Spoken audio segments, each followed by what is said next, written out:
सिद्धेभ्यः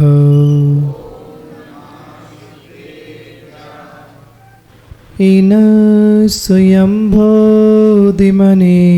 के लोका अशासिता के च निवेदिकाय परिबोधिता के च निमोक्षि मार्गे तमदिनाथं परिमामि नित्यं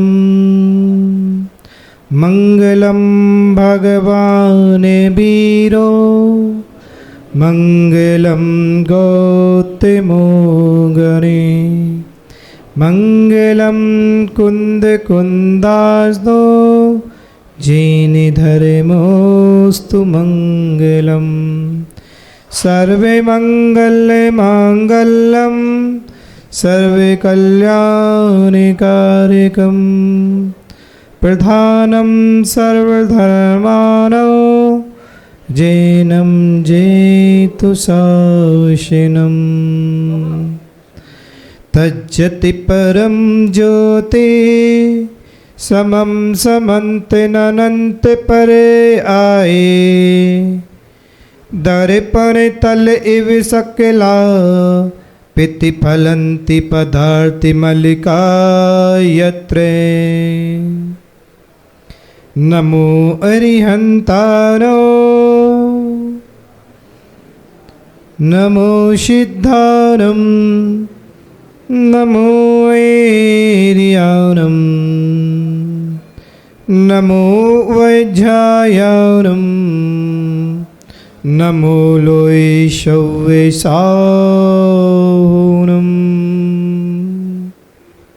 जय बोलिए अनंतानंद सिद्ध परमेष्टि भगवान की, मूल नायक श्री पार्श्वनाथ भगवान की, शासन नायक श्री महावीर स्वामी भगवान की, गौतम गणधर भगवान की, आचार्य विमल सागर जी महाराज की, आचार्य गुरुदेव विद्यासागर जी महाराज की, आचार्य भगवान गुरुदेव विराग सागर जी महाराज की, वर्तमान में आचार्य भगवान विशुद्ध सागर जी महामुनिराज की।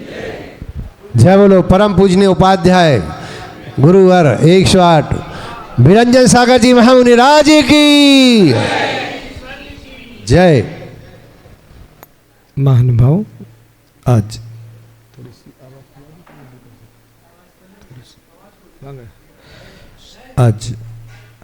हम सभी भगवान महावीर स्वामी के शासन काल में विराजे हैं। उनकी दिव्य देशना का रसपान कर रहे हैं। भव मनीषो जिनेन्द्र भगवान की देशना आत्म कल्याणमयी देशना है। भगवान जिनेन्द्र देव की देशना बड़े पुण्य से जीवों को प्राप्त होती है। कल अपन सबने गुरु पूर्णिमा का कार्य किया। हर जीवन में एक गुरु होना जरूरी होता है। जैसे परिवार में कहते फैमिली डॉक्टर,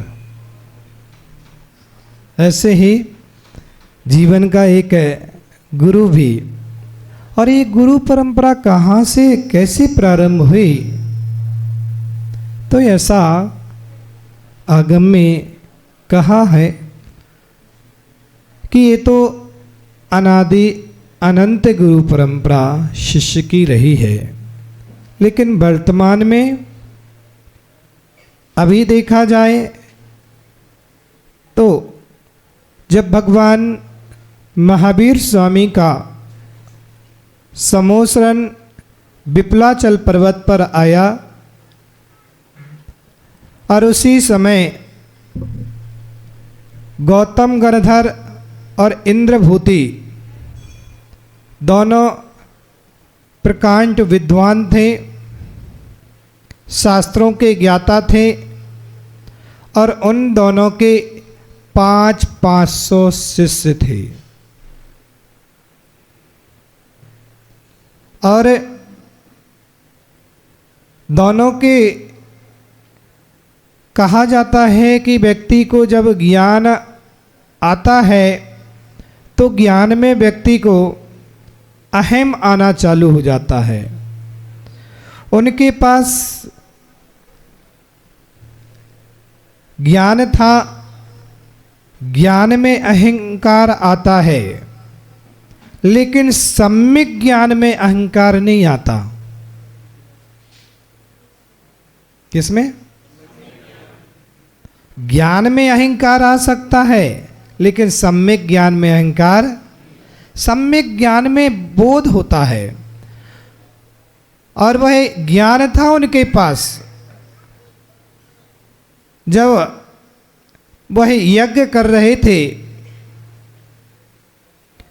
तो वो कह रहे थे यज्ञ की आहुति देने से और इस यज्ञ करने से महान पुण्य होता है, और नमस्कार करने से, मुझे गुरु को नमस्कार करने से महान पुण्य होता है, और यज्ञ में आहुति देने से स्वर्ग के देवतागण आते हैं। और सारे शिष्यों को कह रहे थे कि देखिए वो देवतागण अपने विमानों से इस आहुति में आ रहे हैं। तभी देखा जाता है कि देवतागण आते हुए तो दिखे, लेकिन वो सीधा विपुलाचल पर्वत की ओर चले गए। तब गौतम इंद्रभूति ने कहा शिष्यों से, ये क्या? ये तो आहुति देने यज्ञ में आ रहे थे, और ये कौन से स्थान पर कौन दूसरा यज्ञ की आहुति दे रहा है? कौन आया है? तब वहाँ पर शिष्यों ने कहा कि गुरुजी, विपुलाचल पर्वत पर वहाँ पर एक विद्वान जिसकी वैभव को, विभूति को और जिसके ज्ञान को सुनने के लिए इस सारे देवता गण जा रहे हैं। और तो और गुरुदेव, देवता तो साथ में जा ही रहे हैं, मनुष्य भी और न्यूला, बंदर, जो जन्मजात बैरी, गाय, शेर और वो सारे त्रियंच गति के जीव भी उस ओर दौड़ते हुए चले जा रहे हैं। तब इंद्रभूति को मन में विचार आता है कि मेरे से बड़ा विद्वान कौन इस धरती पर आ गया है? इस धरा पर कौन ऐसा विद्वान आया जो मेरे से ज़्यादा शास्त्रार्थ ज्ञान है? और अपने शिष्यों के लिए कहने लगे इंद्रभूति, चलो चल करके देखते हैं। वह अपने सारे शिष्यों को लेकर के विपुलाचल पर्वत की ओर चलते हैं, और विपुलाचल पर्वत की ओर जा रहे हैं मन में एक भाव लेकर के, और वह भाव अहंकार के कि मेरे से बड़ा ज्ञानी आया, उसको मैं देखूंगा, परास्त करूंगा ज्ञान से।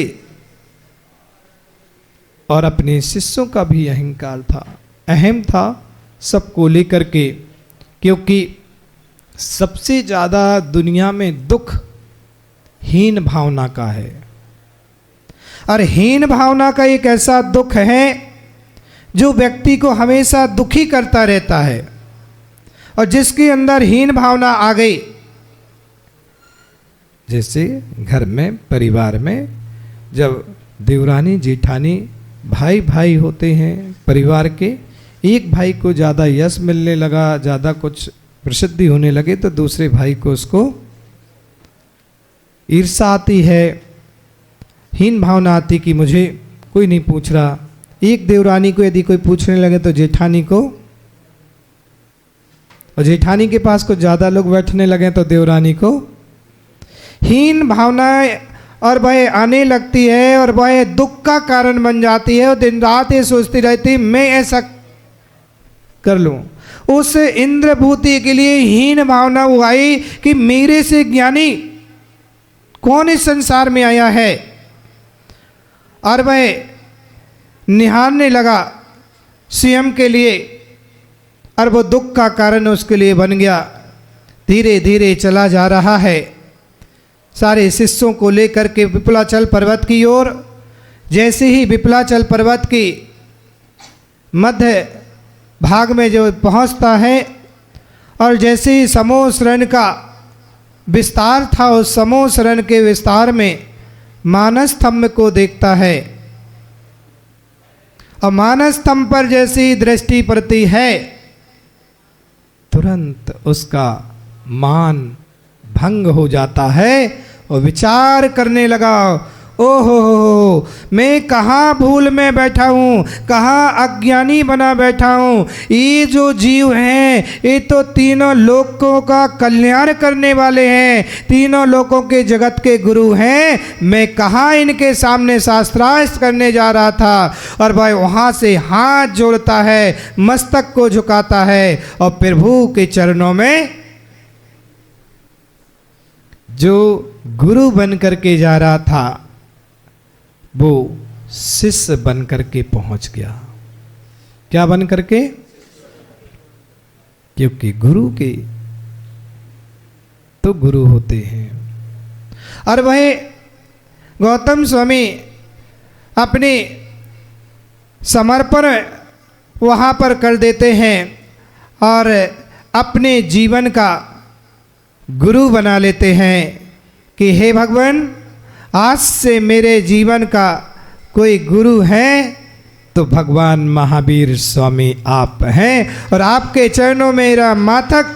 और उनको सम्यक्त की प्राप्ति होती है, सम्यक्त का बोध होता है। अभी तक जो ज्ञान था वो अज्ञान की ओर ले जा रहा था, मिथ्यात्व की ओर जा रहा था। अब वो ज्ञान सम्यक्त की ओर। ज्ञान तो सबके पास है, ज्ञान सबके पास है, लेकिन उस ज्ञान को सही, जैसे पानी की धार बह करके आ रही है, पानी की धार तो बिल्कुल बहते हुए चली जा रही है, लेकिन उस धार को कौन सी तरफ मोड़ना है।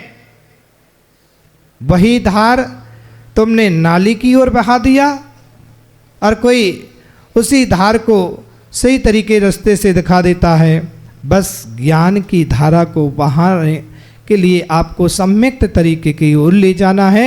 गौतम स्वामी के लिए गुरु की प्राप्ति हो गई। किसकी प्राप्ति हो गई? अभी तक सम्यक्त गुरु तो बहुत है जीवन में। गुरु तो आप आज देखिए पेपर सारा गुरुओं ही से भरा रखा है, और आप स्कूल में जाते हैं वो भी आपके गुरु हैं। आचार्य भगवती आराधना में आचार्य ने, भगवती आराधना में शिवकोटि ने, आचार्य भगवान ने कहा है कि यदि किसी ने एक अक्षर भी आपको सिखाया है तो वो भी आपका गुरु है, उपकारी है। उसके उपकार को कभी भूलना। और उससे जो शिक्षक ने आपको शिक्षा दी है वो भी गुरु है, लेकिन वो लौकिक गुरु तो हो सकते हैं, लौकिक जीवन को मार्गदर्शन कराने वाले हो सकते हैं, वो स्वार्थपूर्ण होते हैं, लेकिन निस्वार्थपूर्ण ए दिगंबर गुरु ही होते हैं जो निस्वार्थ भाव से आपके लिए सदमार्ग देते हैं, सम्यक्त मार्ग दिखाते हैं। और इसमें इनका किसी प्रकार का कोई स्वार्थ नहीं होता, कोई स्वार्थ नहीं है। आप ही ने सोचे कि महाराज क्लास की बार बार कह रहे हैं तो इनको ही स्वार्थ है कि लोग आए, मेरा सुने, मेरा यश होगा। आओ सो वेलकम है, आओगे वेलकम नहीं, मोस्ट वेलकम। और नहीं आओगे आपके ज्ञान की वृद्धि में शून्य हो जाओगे। ज्ञान कम हो जाएगा, मुनिराज के लिए नमस्कार कोई करे या ना करे, किसी के करने से उनकी प्रतिष्ठा बढ़ती नहीं है और किसी के नमस्कार ना करने से उनकी प्रतिष्ठा घटती नहीं है। उनके पास तो जो गुण हैं वो हैं, उसको कोई मिटा, उनके जो मूल गुण हैं, जो उनके अंदर की विशुद्धि है, वो तो उन्हीं के पास है। आपके नमस्कार करने से ना घट रही है ना उनके बढ़ रही है, लेकिन आपको उनको नमस्कार करने से पुण्यानुपुण्य बंध होता है, जो इस संसार को नाश करने वाला होता है, संसार से पार लगाने वाला होता है। और आपने यदि उनकी निंदा कर ली, उनकी बुराई कर ली, तो मोहिनी कर्म का बंध होता है। और मोहिनी कर्म 70 कोरा कोरी सागर, इससे संसार में भटकना पड़ता है। इसलिए कहा है आचार्यों ने कि यदि जिसको संसार में भटकना है तो वो भगवान का, गुरुओं का अवरंबात करें, उनकी निंदा करें, उनकी बुराई करें। जिसको संसार से तिरना है वो गुरुओं की, भगवान की कभी बुराई ना करें, क्योंकि ये पर्याय जो मिली है, इस पर्याय का तो जलेगी तो इस पर्याय का ही नाश होगा। यदि पर्याय जलेगी तो इस पर्याय का नाश होगा, लेकिन परिणति की पर्याय जल गई तो भाव भाव की पर्याय नाश हो जाएंगी। भाव भाव की पर्याय, इसलिए गौतम स्वामी के लिए जो गुरु की प्राप्ति हुई, गुरु का आशीर्वाद मिला, और ऐसा आशीर्वाद मिला कि वहाँ दिगंबरत मुद्रा को धारण कर लिया गौतम स्वामी ने। और मुनिराज भगवान महावीर स्वामी के समझ गौतम स्वामी ने दिगंबरत मुद्रा को धारण किया। कल गुरु की प्राप्ति हुई थी, इसलिए गुरु पूर्णिमा। और ऐसा समोसरण विपुलाचल पर्वत पर 1 दिन 2 दिन 3 दिन से नहीं, 65 दिन से समोसरण लग रहा था। कितने दिन से? 65 दिन से भगवान का समोसरण लग रहा था। सारी सभाएं, 12 सभाएं लगी थी। सारे सभाओं में सारे लोग बैठे, मुनि, आरिका, श्रावक, श्रावका, त्रियंच गति के जीव सब आकर के बैठ रहे थे, लेकिन भगवान की देशना नहीं खिल रही थी। कुछ नहीं देशना खिल रही थी। अब बताइए, यदि यहाँ पर आप प्रवचन सुनने के लिए आए और मुनिराज मंच पर ना बैठे हों, और समय आपको 8:45 का दिया और महाराज 15 मिनट लेट हो गए 9 बजे, और आपने देखा कि महाराज तो आए ही नहीं, आज तो प्रवचन ही नहीं होना, चलो भैया घर चले। इंतजार नहीं करते। 1 दिन का 1 घंटे का इंतजार आपको नहीं होता कि कोई बात नहीं, अभी महाराज नहीं आए, 5-10 मिनट बाद आएंगे, 15 मिनट बाद आएंगे, 20 मिनट बाद आएंगे, लेकिन प्रवचन जरूर सुन करके जाएंगे, 2 शब्द सुन करके जाएंगे। कभी कभी ऐसा होता है, मुनिराज सामायिक कर रहे हों, ध्यान कर रहे हों, कोई भक्त लोग आते हैं, वो कोई दरवाजा बंद रहता है, तो वहीं से नमोस्तु करके भाग जाएंगे। 15 मिनट का, 1 घंटे का, आधा घंटे का इंतजार, क्योंकि समय नहीं है, समय नहीं है। और बिजली का बिल भरने के लिए अब तो ऑनलाइन हो गया, लेकिन पहले देखते थे हम लोग अपनी लाइफ में, जब जाते थे तो 1-1 घंटा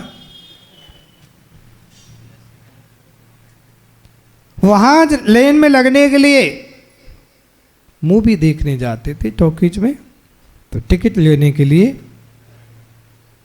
राग के कार्यों में तुम्हें समय है लाइन में लगने का, लेकिन वीतरागता के लिए 5 मिनट यदि लेट हो जाए तो आपको समय नहीं है। लेकिन धन्य है उस सभा में बैठे वाले जीवों का कि भगवान के समोसरण में बैठे सारे जीव इंतजार कर रहे कि भगवान की दिव्य देशना आज खिलेगी, कल खिलेगी। रोज रोज समोसरण में बैठे हैं, लेकिन 1 दिन नहीं, 2 दिन नहीं, कितने दिन?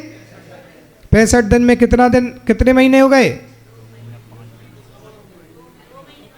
और इतने समूह इतने चातुर्मास में 1-2 दिन ही प्रवचन नहीं हो, सो कल से तुम आकर दिखोगे नहीं इधर। 1 दिन ही छूट हो जाए ना बीच में। उल्टे समय आ गया ना। पहले भक्त भगवान का, गुरु का इंतजार करते थे। वो समय था जो भक्त इंतजार करते थे कि गुरुदेव कब बोलेंगे, कब उनका 2 शब्द सुनने मिलेंगे। अब समय ये आ गया कि महाराज पहले मंच पे आते हैं, इंतजार करते भक्त आ जाए बेटा सुना दे। हैं?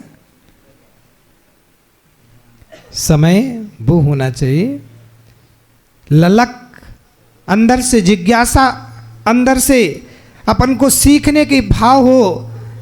जैसे स्कूल में यदि कोई बच्चा, मैं दूसरे की नहीं कहता, मैं अपनी बीती कथा कहता कि मैं हितकारनी स्कूल में जब जाता था गढ़ा में, एनसीसी के सर थे, सुशील तिवारी थे एक, और बहुत कड़क वो प्रार्थना कराते थे। और एक दिन लेट पहुंच गए 5 मिनट प्रार्थना में, पूरे पीरियड उन्होंने मुर्गा बनवा के रखा, अंदर क्लास में नहीं जाने दिया। बताओ, इंसान को मुर्गा बनवा दिया। दूसरे दिन से लगता था कि 5 मिनट पहले ही पहुंच के खड़े हो जाते थे लाइन में कि कहीं लेट हो गए। और रूल्स रखते थे, इतनी मोटी रूल रखते थे, डंडा, और ऐसा मारते थे कि नानी याद आती थी। हाँ भैया, वो अनुशासन है स्कूल का। अभी कुछ बच्चे बोल रहे थे, आए माता पिता उनके, बोलने लगे महाराज प्रतिभा स्थल में 1 दिन लेट हो गई हमारी बच्ची तो उनने 200 रुपये फाइन कर दिया। 200 रुपये फाइन कर लिया, वो तो देने ही पड़ेंगे, आपकी मजबूरी नहीं समझते वो। ये अनुशासन है, अनुशासन। ऐसे क्लास का भी अनुशासन। सुनने की ललक रखिए गुरु के मुख से, क्योंकि गुरु की वाणी बहुत कीमती होती है। आप लोग गुरु के महत्व को नहीं समझ रहे, इनकी वाणी को समझ नहीं रहे महत्व को। तुमको लगता है कि बहुत सारे प्रवचन टीवी में सुन लेते, मोबाइल में सुन लेते हैं, और जब तक आए दिन मिलते हैं तो सुन लेते हैं, उससे महत्व नहीं है। गुरु यदि नज़दीक हैं, साक्षात हैं, तो उनके महत्व को समझिए। एक शब्द भी जीवन का बोध करा देता है। एक शब्द सुना हुआ जीवन को, वह सम्यक्त को प्राप्त कराने में सम्यक्त कारण बन जाता है।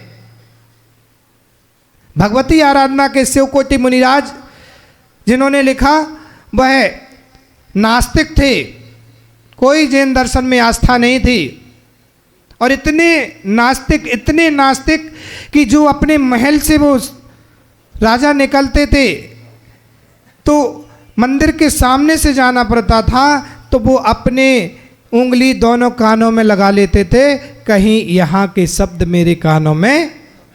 इतनी एलर्जी, इतनी ईर्षा, इतनी घृणा उनके अंदर थी। कोई साधु निकलते थे तो आंखें बंद कर लेते थे कि इनके दर्शन ना हो जाए दिगंबर। एक दिन वो मंदिर के सामने से निकल रहे थे कि राजा को अचानक पैर में मोच आई, थोड़ा सा पैर लचका, और वो एकदम से नीचे बैठे तो कान में से उंगली निकली पैर को ठीक करने के लिए। जभी के मुनिराज वहाँ बैठे मंदिर के अंदर स्तुति कर रहे थे, पाठ कर रहे थे, उतनी सुरीली आवाज़ में कि वो स्वर बाहर तक जा रहे थे।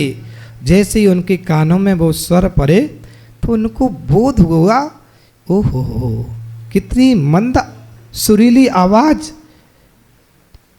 ये कहाँ से आ रही है। फिर उनको पैर का मोच नहीं दिखा, तुरंत खड़े होते हैं और उस ओर आकर्षण होते हुए चले जा रहे हैं कि आवाज़ कहाँ से आ रही है, उस आवाज़ को सुनने के लिए। और वो मंदिर के अंदर जाने लगे तो सिपाही ने हाथ पकड़ लिया, बोलते राजन क्या कर रहे हो, आप तो कभी मंदिर की दृष्टि भी नहीं डालते थे, आज अंदर जा रहे। बोलते जाने दो, मुझे रोको मत। राजन जाते हैं, मंदिर के अंदर पहुंचते हैं। मुनिराज अपने वंदना मुद्रा में बैठे स्तुति कर रहे थे, पाठ कर रहे थे। इतने सुरीली आवाज़ में वो पाठ कर रहे थे। वो जैसे मुद्रा देखते हैं, चरणों में वहीं पर बैठ जाते हैं। मुनिराज की स्तुति होती है और कहते हैं भगवान, हे प्रभु, अभी तक कौन सा मेरा पाप कर्म का उदय चल रहा था जो आज तक मैं आपके वचनों को नहीं सुन पाया। और मुझे ऐसा लगा आज कि ये शब्द मैंने कभी सुने हैं, मुझे अंदर से झकझोर दिया। ऐसा लग रहा था जैसे मैंने कुछ पहले इस बातों को सुना है। हे भगवान, आपकी मुद्रा को मैं आज तक देख नहीं पाया हूँ। धन्य है वीतराग मुद्रा, क्या नासा दृष्टि किए, क्या आप हाथ पर हाथ रखे बैठे थे, स्तुति कर रहे थे। हे भगवान, ऐसी मुद्रा मेरी बन जाए। और वो सम्यक्त का कारण बन गया, और वो शब्द सम्यक्त का कारण बना। वहीं बैठे बैठे केस लॉन्च करना प्रारंभ कर दिए। मुझे ज्ञानेश्वरी दीक्षा दीजिए। और आचार्य ने संस्कार किए, और वही जीव शिव कोटि मुनिराज बन करके इतने जिन शासन को जय घोष किया कि भगवती आराधना जैसे ग्रंथ को उन्होंने लिख दिया, जो आज समाधि के लिए, संलेखना के लिए एक शास्त्र, जहाँ मरने की कला सिखाई जाती है। जीने की कला तो संसार में बहुत सिखाने वाले हैं, लेकिन जैन दर्शन एक ऐसा दर्शन है जहाँ मरने की कला भी, कैसे मरण को प्राप्त करें। एक शब्द, एक आवाज उनको सम्यक्त का कारण बन गए। तो जबलपुर वालों, आपको तो ये दिगंबर मुनिराज 1 घंटा तक जिनवाणी का रसवादन कराएंगे प्रतिदिन, और वो भी रसवादन जिनवाणी का कराएंगे, चाहे वो क्लास के माध्यम से हो, चाहे वह जिनवाणी के वाचन के माध्यम से हो। वो आपको सम्यक्त का कारण बनेगी और सम्यक्त का बोध कराएगी। गौतम स्वामी जैसे ही उस सभा में पहुंच गए मुनि बन करके, 66वें दिन की सुबह की बेला में भगवान की दिव्य देशना खिरना प्रारंभ हो गई। आज का वो दिन था वीर शासन जयंती। 65 दिन निकलने के बाद आज के दिन भगवान महावीर स्वामी की प्रथम देशना खिरना प्रारंभ हुई। भगवान महावीर स्वामी की प्रथम देशना भक्तों को सुनने को मिली। देशना ऐसी नहीं होती जैसे हम बोल रहे हैं भगवान की। भगवान तो हाथ पर हाथ रखे बैठे हैं, नासा दृष्टि की है, उनके सर्वांग शरीर से ओम की ध्वनि निकलती है। और ओम की ध्वनि निकलती है और उसमें 7 तत्व, 9 पदार्थ, पंचस्तिकाय और 6 द्रव्यों के बारे में ही वर्णन होता है। पूरे तीर्थंकर भगवान की एक सी देशना चलती है। ऐसा नहीं कि महावीर स्वामी ने कुछ कहा और आदिनाथ स्वामी ने कुछ कहा, इसमें तो बीच में विसंवाद हो सकता है। इसलिए भगवानों की वाणी में सबका एक सा भाव निकलता है, ओम रूप में निकलता है। और जो वहाँ पर बैठे रहते गणधर, वो भगवान की वाणी को झेलते हैं। क्या करते हैं? झेलते। जैसे कहा जाता है कि शेरनी का दूध कोई सामान्य पात्र में रखोगे तो वो सामान्य पात्र झेल नहीं पाएगा, वह फट जाएगा पात्र। शेरनी का दूध कोई चांदी स्टील के बर्तन में रखोगे तो वो दूध झेल नहीं पाएगा, बर्तन फट जाएगा। उसके लिए सोना पात्र चाहिए। कौन सा पात्र? सोना पात्र है। ऐसे लिए भगवान की वाणी सामान्य कोई जीव नहीं झेल सकता है, उसके लिए कोई विशिष्ट, कोई महान पात्र, पुण्यात्मा जीव चाहिए। और वो पुण्यात्मा जीव, महान जीव गौतम स्वामी बने कि जैसे ही भगवान के समोसरण में बैठे और भगवान की देशना। अब लोग कहते महाराज जब से इतने सारे हम लोग बैठे थे सो महाराज बोल नहीं रहे थे, और वो भाई साहब आए, मनोज भाई साहब, महाराज बोलने लगे। तो भैया उसका पुण्य है, उस जीव का पुण्य है। गौतम स्वामी का पुण्य था इतना कि जो प्रथम गणधर बनने का सौभाग्य प्राप्त हुआ भगवान की वाणी, और जो भगवान का जो विस्तार करने वाले आगे उनसे समाधान करते हैं।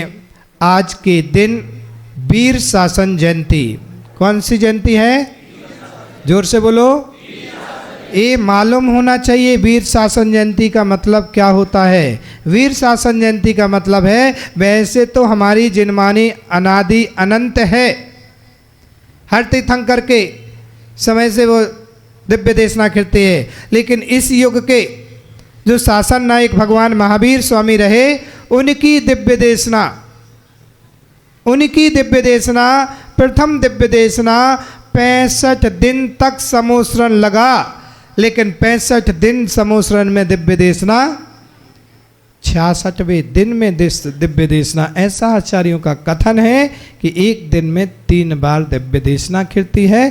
कहीं कथन में आचार्यों ने एक दिन में 4 टाइम भी दिव्य देशना का आया है। और वो दिव्य देशना के टाइम 24 घंटे समोसरण में रहता है, लेकिन भगवान की देशना खिलने का समय जो 2 संध्या का काल का समय होता, वो समय बीच का, उस समय अपन को भी ध्यान करना चाहिए, शुभ विचार करना चाहिए, शुभ भाव करना चाहिए। उस समय राग देश के भोगों के काम नहीं करना चाहिए। जैसे सुबह की ब्रह्म मुहूर्त की बेला है 4 से 5 के बीच, दोपहर की बेला है 12 से 1 के बीच, शाम की बेला है 6:45 बजे से 7:30 बजे के बीच, और रात्रि में 12 से 1 के बीच।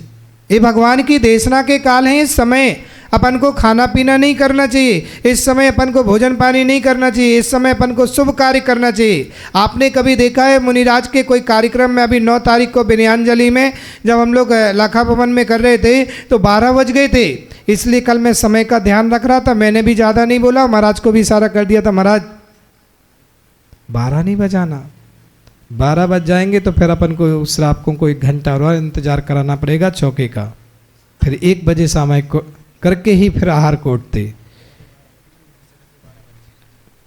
हाँ, अपने भी घड़ी के 12 बजते और लोगों की शकल के 12 तो बज ही जाते। क्या महाराज, है ना? इसलिए कल समय का ध्यान रखा। मैंने कहा 11:15 तक अपन को महाराज मंच से उठना ही है, इसलिए 10 मिनट में मैंने प्रवचन 5 मिनट में कर लिया था। क्यों? समय 12 नहीं बजाना। उस समय संध्या सामायिक का समय होता है, ध्यान का समय होता है। उस समय मुनिराज अपने सामायिक ध्यान आदि करते हैं। हाँ, आहार को निकल जाए फिर वो समय हो जाए तो अब तो वो बात अलग है, फिर अपना करते, लेकिन आहार के पहले वो समय होगा तो आहार को नहीं जाते। ये वीर शासन जयंती है, बच्चों को पता होना चाहिए। आज के दिन भगवान महावीर स्वामी की देशना करी थी, और आज अपन यहाँ पर नन्हे मंदिर में बैठ कर के पुरुषार्थ सिद्धि ग्रंथ की देशना यहाँ प्रारंभ की है। और आज से अपन प्रारंभ करेंगे भक्तांबर का मंगलाचरण। आज से प्रारंभ हो गया, भक्तांबर की क्लास रहेगी सुबह, और भक्तांबर की क्लास भी रहेगी, उसी में भक्तांबर का समझाया जाएगा, उसी में आपको मंत्र भी समझाया जाएगा, रिद्धि मंत्र भी समझाएगा, उसकी छंद की क्या प्रसिद्धि है, उस छंद के से क्या लाभ होता है वो सब कुछ बताया जाएगा, और शुद्ध उच्चारण करना भी सिखाया जाएगा। अभी आप जो बोलते हैं करते हैं उसमें कहीं अशुद्धियाँ होती हैं, और नहीं भी होती तब भी आप गुरु मुख से सुनिए, समझिए, हमारे गुरुदेव कहते थे कि अपन को ज्ञान है, आता है, फिर भी यदि कोई अपने सामने गुरु समझा रहे हैं तो सामने पुस्तक रख करके ही समझना चाहिए। अपन को याद है तब भी पुस्तक सामने रखिए। याद है तो ये नहीं कि बस सीधे पुस्तक रखिए, जिनमानी रखिए, उसका महत्व होता है। कितना भी याद हो लेकिन फिर भी जिनमानी सामने होना चाहिए। जहाँ मुनिराज विराजमान हो वहाँ जिनमानी भी रखते हैं, इसलिए पहले कि भगवान की देशना